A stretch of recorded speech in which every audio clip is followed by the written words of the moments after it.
ஆண்டுடைய பிள்ளைகளாக நம்முடைய மனதிலே நன்றி உணர்வோடு நாம் அவருடைய அதிசயங்களை புகழ்ந்து பாடும்படிக்கு விவரிக்கும்படி அழைக்கப்பட்டிருக்கிறோம்.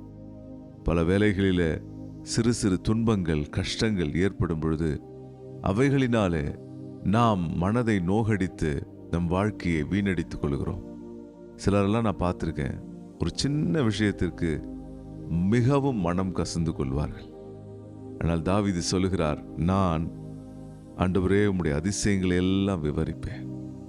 ஆம் அன்பானவர்களே, சிறு சிறு காரியங்களை தள்ளிவிடுங்கள். அன்பு பாவத்தை மூடுகிறது என்று வேதம் சொல்கிறது. தேவ அன்பினால் நிறைந்து காணப்படுங்கள்.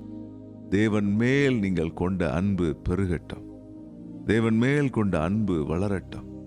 அவர் உங்களுக்காக தம்முடைய ஜீவனை கொடுத்து கல்வாரி சிலுவையிலே உங்களை ரட்சித்திருக்கிறார். அவருடைய தழும்புகளினால் உங்கள் ஆத்துமாவிலும் சரி உங்கள் சரீரத்திலும் குணமானீர்கள். ஆகவே அவர் செய்த அதிசயங்களை விவரித்து விவரித்து சொல்லுங்கள். உங்கள் ஜெப நேரத்திலே சொல்லுங்கள்.